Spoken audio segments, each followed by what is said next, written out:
Alors bonjour à tous, heureux de vous retrouver. J'arrive près du club d'échecs de la ville Le Mans, un club d'échecs important où va se dérouler aujourd'hui une ronde de National 1 jeunes, rue du Chêne Vert. Salle municipale du Chêne Vert.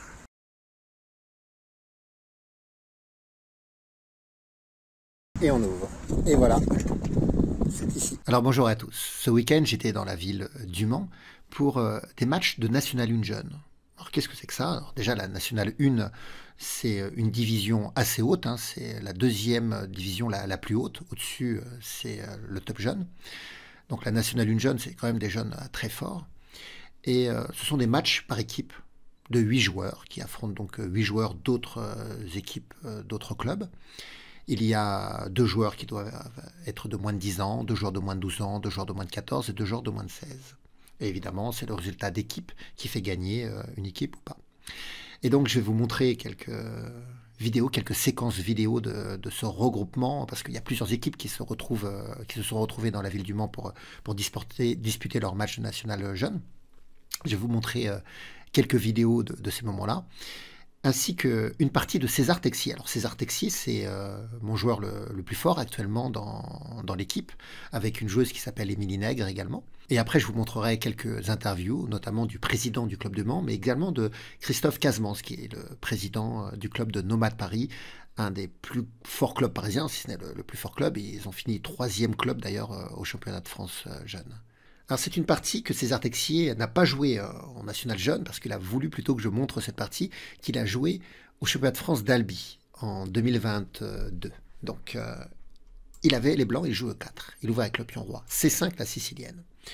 César joue cavalier F3, D6, D4, prise, cavalier prend, cavalier F6, cavalier C3 et E6. Alors là, César, il joue fou E3. Pourquoi jouer ce fou maintenant en E3? Il faut comprendre que dans la structure de pion de la sicilienne, parce qu'on a joué donc une ouverture sicilienne, la colonne semi-verte D est aux mains des blancs et la colonne semi-verte C est aux mains des noirs. C'est-à-dire c'est une colonne sur laquelle les pièces lourdes pourraient mettre des pressions. Mais l'absence du pion C7 fait que bien souvent, les noirs vont diriger leur roi vers le petit roc. Mais les blancs peuvent autant faire petit roc que grand roc, parce qu'ils ont une couverture de pion intacte des deux côtés. Même si c'est vrai, ils devront se méfier en cas de grand roc de cette ouverture de la colonne C sur lesquelles les pièces noires, les pièces lourdes noires, pourraient affliger des pressions. Alors, avec fou E3, l'idée, c'est de préparer justement des rocs opposés. Les blancs vont se laisser les noirs se développer et faire petit roc, et les blancs vont jouer un système avec F3, Dame D2 et grand roc. Et lorsqu'on aura des rocs opposés, il y aura une stratégie d'assaut des pions. On va le voir dans la partie. Donc, fou E7, F3 est joué. Alors là, César n'a pas voulu jouer Dame D2 tout de suite, peut-être parce qu'il redoute cavalier G4 qui vient attaquer son fou, en fait. Il n'a pas envie de troquer, d'accepter ce troc de caler contre fou. Et en plus, s'il ne veut pas troquer, s'il vient en F4, il va se prendre la fourchette en E5. Donc c'est déplaisant quand même. Donc ici, il préfère commencer par F3. Ça protège E4, ça empêche cavalier G4. Et puis, je vous l'ai dit, il y aura des assauts de pions. Et donc après Dame D2, grand roc, le pion F3 soutiendra la poussée du pion G qui pourrait aller en G4, en G5, déstabiliser le cavalier défensif du petit roc. Donc c'est un coup multifonction ici. Les noirs ont fait petit roc, Dame D2, cavalier C6, grand roc. Ça y est, on a les rocs opposés. Et les noirs jouent A6. Et les blancs jouent G4. Vous voyez, A6 c'est pour appuyer B5, B4. F3 ça appuie maintenant G4, G5. On envoie les pions. Les noirs ont pris en D4 parce que ils ne peuvent pas avancer le pion en B5 en laissant le cavalier C6 se faire prendre. Donc ils échangent d'abord. Cavalier prend, fou prend, et B5. Roi B1. Alors pourquoi roi B1? C'est un coup qui est joué pour plusieurs raisons. D'abord, ça peut être dangereux parfois, même souvent, de laisser le roi et la dame dans ce même alignement. Parce que parfois, on peut se prendre des coups comme fou G5 et il peut y avoir des problèmes. On a tous perdu des dames sur des clouages comme ça. Puis en même temps, la colonne C est semi-ouverte. Et c'est pas très bien de laisser le roi sur cette colonne. Et puis en B1, il va soutenir également le pion A, donc roi B1 a été joué. Voilà. Fou B7, H4, Et là, fou C6. Et là, c'est peut-être un coup un peu douteux, ce coup fou C6. Il a certainement été joué parce que les noirs souhaitent jouer B4 et ne voulaient pas que le cavalier s'installe en A4. Donc fou C6 a été joué pour empêcher l'avenue du cavalier en A4 sur la poussée en B4. Je suppose que c'est pour ça. Cette position a été rarement jouée jusqu'ici, mais on trouve quand même quelques parties de grands maîtres, notamment Kasparov, qui a joué plusieurs fois cette position avec les noirs contre Topalov. Et Kasparov avait plutôt l'habitude de jouer tour C8. Et Kasparov a gagné plusieurs de ses parties avec les noirs en jouant tour C8, bien que la position soit ici à double tranchant, et que les blancs n'aient pas forcément de problème. Mais là, fou C6 a été joué. H5. Alors c'est pareil, si on joue G5, peut-être que le cavalier peut s'installer en H5. Donc H5 pour pouvoir jouer G5 sans que le cavalier utilise la cage H5 et obliger le cavalier à reculer. Et en plus, après G5, on cherchera à jouer G6 et à tout casser. B4 attaque le cavalier, donc cavalier E2. E5 a été joué, fou E3. Et tour C8 maintenant. Cavalier G3 cherche à arriver en F5, mettre les pressions sur le fou, sur le pion D6, mais aussi sur le pion G7. Fou A4 attaque le pion C2. B3, fou E8, cavalier F5, tour C6. Et là, qu'a joué César? Que joueriez-vous dans cette position? Vous pouvez mettre la vidéo sur pause et après on va comparer vos idées à celles de César. A tout de suite. Alors j'espère que vous avez eu des bonnes idées. Si vous avez songé à G5, c'est un très bon coup, un excellent coup même. Bien sûr, on a envie de jouer G5. Mais César, il a joué fou H6. Un très joli coup parce que son pion prend, dame prend, et on ne peut plus éviter le mat en G7. Enfin, on ne va pas pouvoir l'éviter longtemps. Les noirs peuvent peut-être faire cavalier prend G5 pour défendre, mais c'est une blague. Il suffit de prendre de cavalier, il y aura toujours... on va prendre avec la tour d'ailleurs. Comme ça, si le fou revient en F6 défendre la cage G7, on pourra faire dame prend H7 mat. Donc, les noirs ne peuvent pas prendre le fou. Le fou est tabou, on ne peut pas y toucher.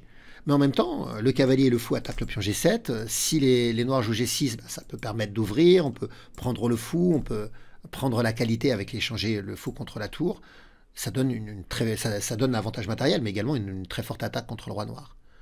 Donc fou H6 a été joué. Et là, le joueur avec les noirs, c'est déjà fichu cette position. Mais il va faire cavalier prend E4. Il joue ça pour libérer la case F6. Alors, il sait qu'il perd son cavalier, mais il va prendre le fou. Donc pion prend, il prend le fou. Et après dame prend, fou F6 pour défendre la case G7. Mais évidemment G5. Et là, le fou doit reculer. Il faut défendre G7 de toute façon. Et vous voyez, heureusement que le roi n'était pas resté en C1. Parce que si le roi était resté en C1, fou prend G5, faisait échec, fourchette.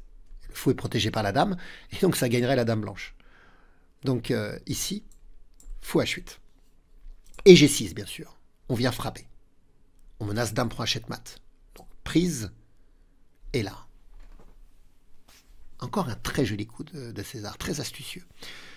Je vous invite encore à mettre la vidéo sur pause pour voir ce que vous joueriez. A tout de suite.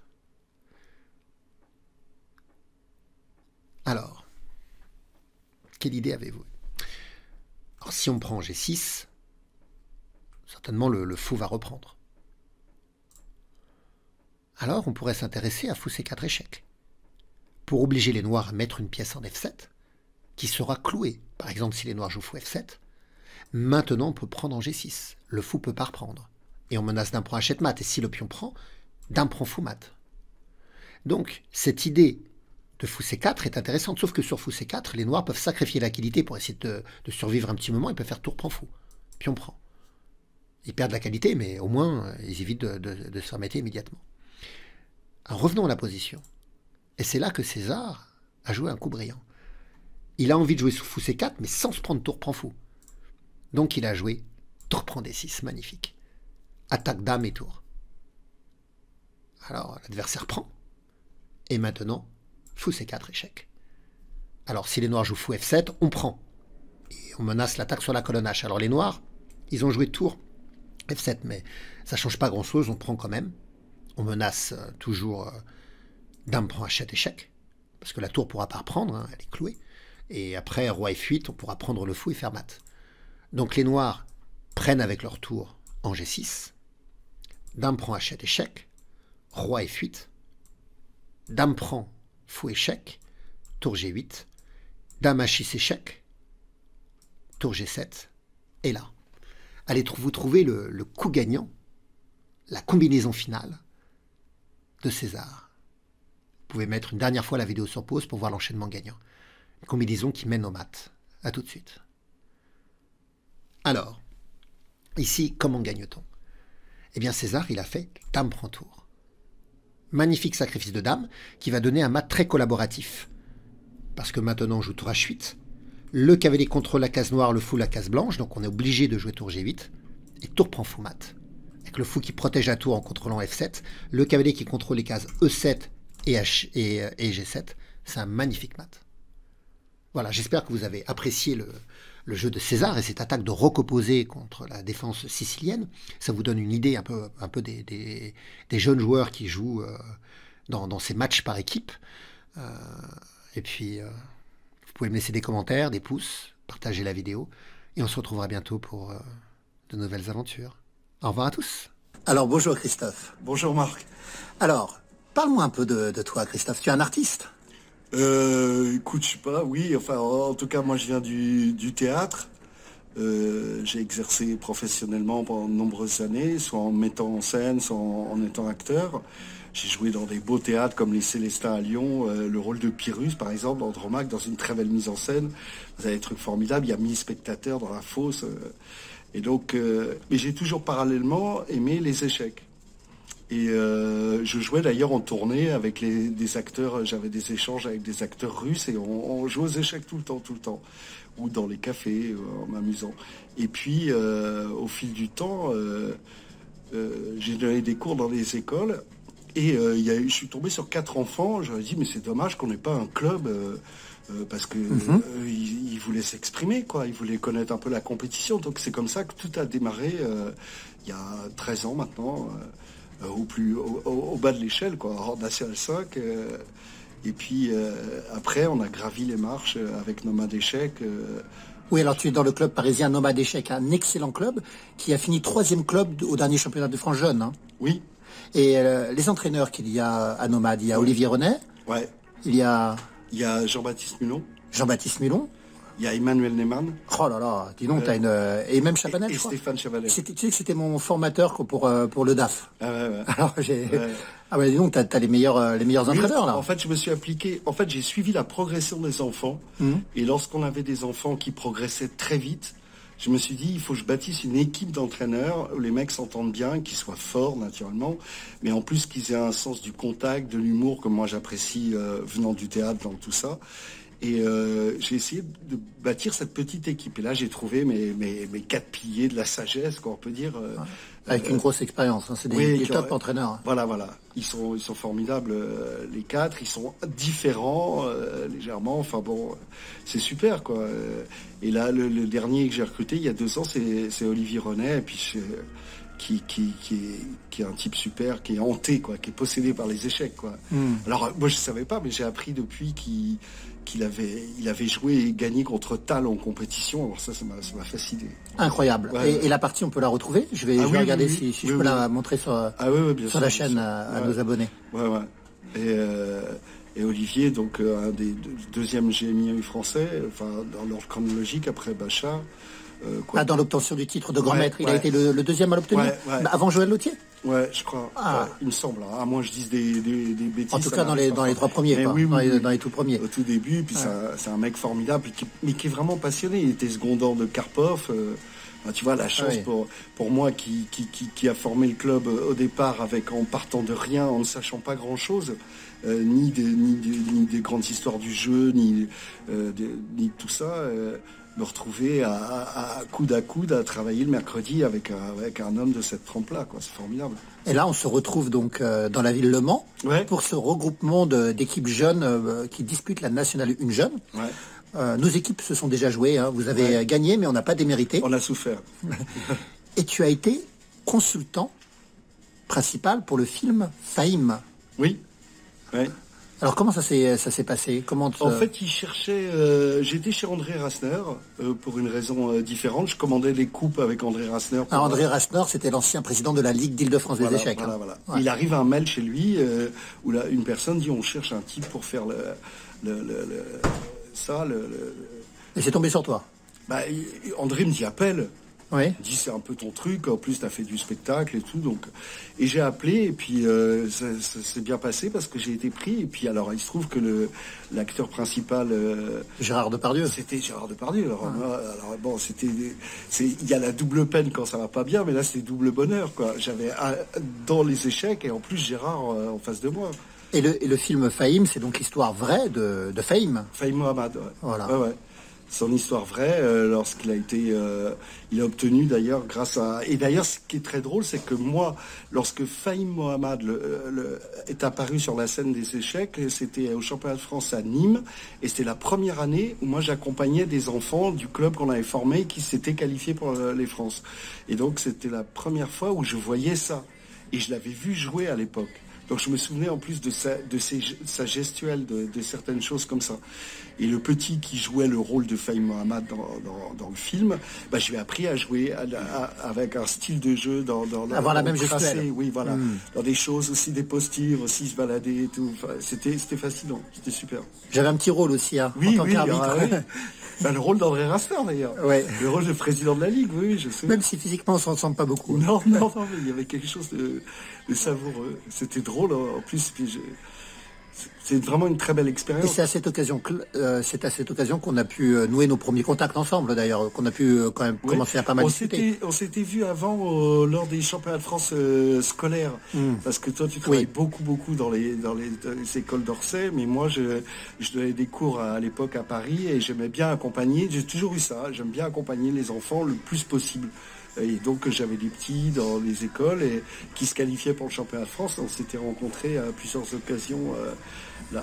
Puis j'avais lu aussi ton bouquin, là, un de tes bouquins sur le... Peut-être sur les principes fondamentaux de la stratégie. Voilà. Ouais. Et aux abonnés qui n'ont pas encore rejoint de club ou qui sont un petit peu réticents à en rejoindre, qu'est-ce qu'on trouve dans un club d'échecs? Alors c'est très différent, bien sûr, des clubs...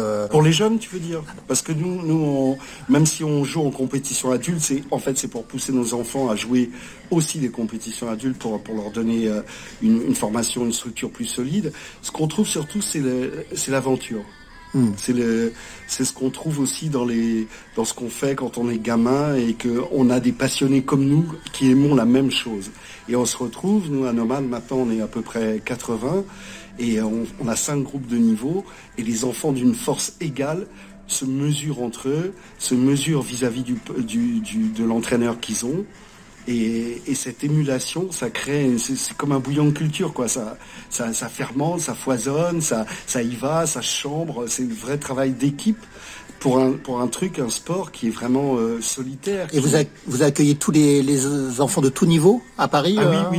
En région pas. Oui, on a des groupes de tout niveau. Oui, on s'occupe autant des débutants. Mais aussi des adultes. Non, les adultes, on fait pas.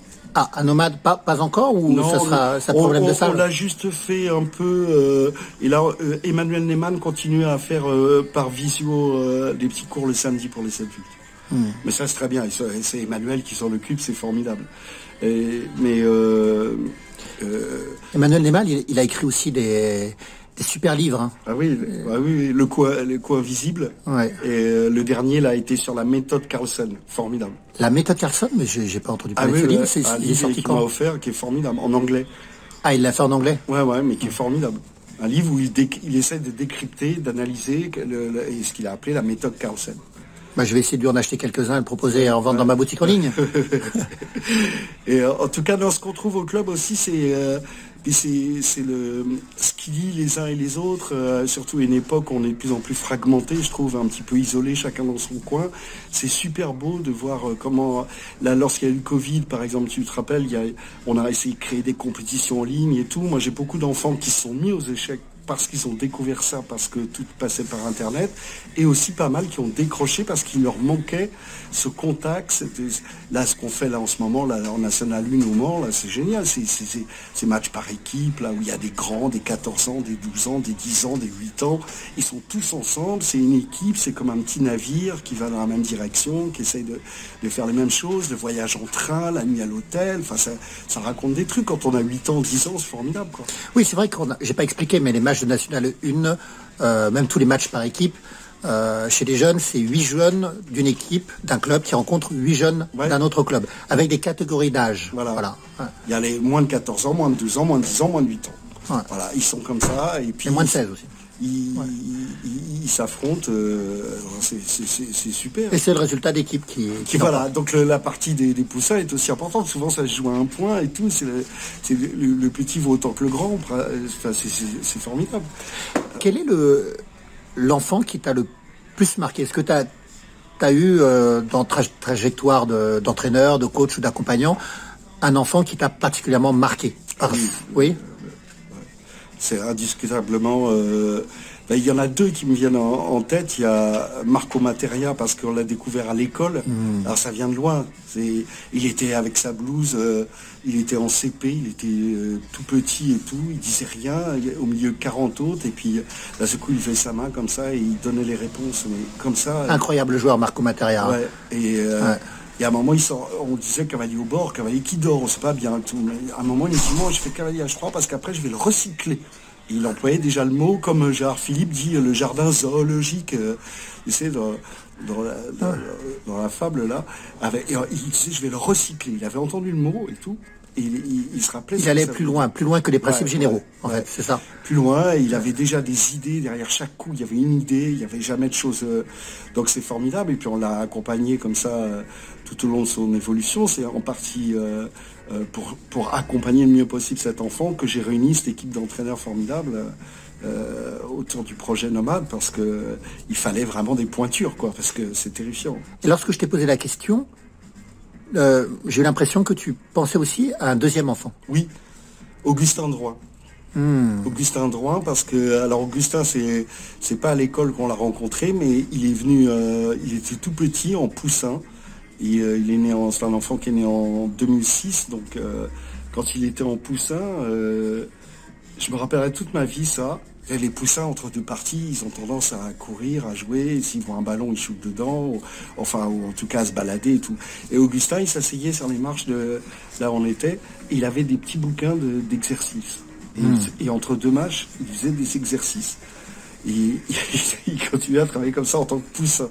Et Augustin, il est resté tout le long. Il a fait toute l'aventure du club jusqu'à temps. Là, il a arrêté parce qu'il est devenu cadet. Mais il a fait poussin, pupille, Benjamin, minime. Il a tout fait avec nous et tout. Et c'est formidable de l'avoir vu grandir, évoluer à un point tel que maintenant, il est au club en tant qu'entraîneur. Ah oui. La boucle est bouclée. Voilà. Et maintenant, c'est lui qui transmet et tout. Et ça, c'est des aventures superbes. Tu lui donnes la passion, le gamin, il se développe, ça devient un petit bonhomme. Et puis après, c'est à son tour de renvoyer la balle. Alors ça, c'est un truc qui me plaît plus que tout. Bien, merci pour ta passion, merci pour ce que tu transmets à nos jeunes et pour le jeu d'échecs. Merci à toi. Et voilà les magnifiques locaux de l'Échiquier Club du Mans. J'ai vu que vos locaux, vous aviez plusieurs salles. On a 4 salles, un bureau, 3 salles, parce qu'on a beaucoup de licenciés, comme vous pouvez constater. Donc quand on fait des cours, donc il faut faire plusieurs groupes. C'est pour ça qu'on a plusieurs salles. La municipalité vous aide alors? Ça c'est vraiment les locaux de la mairie qui nous prêtent gratuitement. Voilà, et alors par rapport aux abonnés qui suivent ma chaîne, beaucoup ne sont pas dans un club d'échecs. On va leur donner envie de rejoindre un club d'échecs. Qu'est-ce que l'on trouve quand on rentre dans un club d'échecs? Alors on rentre dans un club d'échecs, surtout c'est l'ambiance.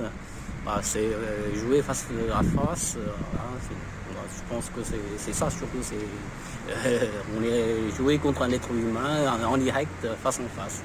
Des interactions humaines, voilà, des analyses peut-être après les parties. Oui, Il y a des cours aussi, non? Oui, on a des cours pour les jeunes mercredi matin, l'après-midi, samedi matin. Après, donc le club est ouvert mercredi l'après-midi, samedi l'après-midi. On a aussi des cours pour les adultes vendredi soir. Et vous avez plusieurs entraîneurs, je crois, 3 entraîneurs, non? On a 3 entraîneurs. Après, on a aussi beaucoup de bénévoles là, qui interviennent dans les écoles aussi. Ah d'accord, donc il y a aussi du travail dans les écoles durant le temps périscolaire? Même temps scolaire aussi. Même temps scolaire, Ouais. avec dérogation de l'éducation nationale alors? Ouais. Pas forcément. Oui, bien sûr, avec l'accord de l'éducation nationale, parce qu'on a, comment dirais-je, en partenariat avec l'éducation nationale, avec la ville du Mans, donc on appelle l'école pilote. Donc on a, comment dirais-je, dans plusieurs écoles, pendant le temps scolaire, donc voilà, il y a des interventions dans ces écoles-là. Et vous-même, vous êtes un joueur d'échecs classé? Moi, j'ai un joueur d'échecs de petit niveau. Voilà. Mais votre fils a été vice-champion de France, j'ai vu, en cadet. Oui. Ouais.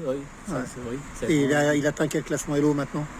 Il a donc franchi 2300, donc il est maître FIDE. Voilà. Maître FIDE. Voilà. D'accord. Eh bien, merci pour tout ce que vous faites, pour les échecs et pour la ville du Mans. Merci beaucoup à vous. À bientôt. Au revoir.